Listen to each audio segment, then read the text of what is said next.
This is a short story from Diablo 3. Blizzard Entertainment presents Monk, Unyielding, written by Matt Burns, read for you by Stefan Schwarz. When the ill wind blows, the tree that bends will break. Zota could not silence Akiev's parting words. They had dodged every step for the past weeks.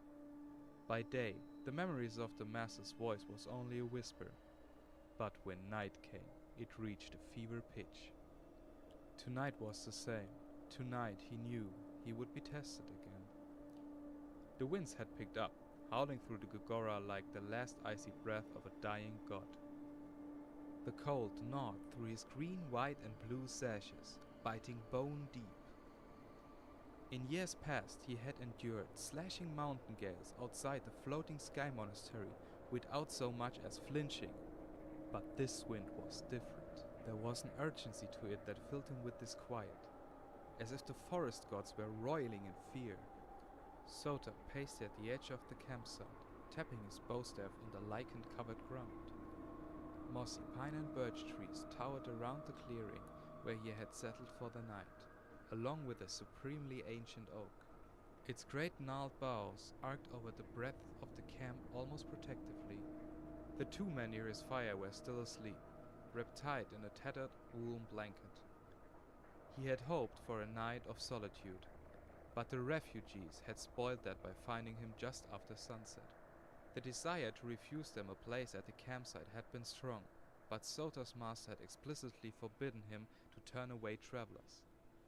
"Welcome them with open arms, but keep your heart guarded," Akiev had ordered. "Observe them with care, for if they are trained by the god of chaos, it will do all it can to evade your gaze." And so Zota had obeyed, examining the strangers closely. It had not taken long for him to judge that they were free of corruption.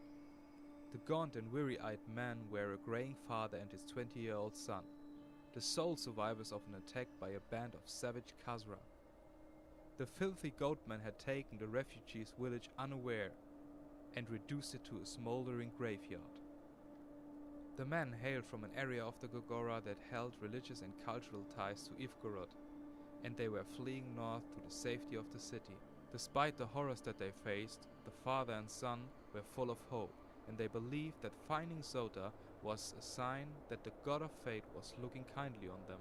He had felt almost cruel listening to them prattle about the life that they would lead within Ivgorod's walls, knowing in his heart that they would likely die before they reached the city. As they prepared to sleep, the two had offered the last of their meager provisions in exchange for sharing Zota's camp. He had politely feigned the urge to accept before he turned the gift away. In truth, he wanted nothing to do with the refugees.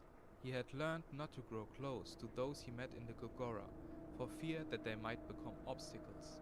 "Then we will give tribute twice over to the gods instead," the father had said not unkindly. "They were gracious to have guided us to you, Holy One. Nothing in the Gogora is as it seems." "No," Zota had wanted to reply. "Not even me."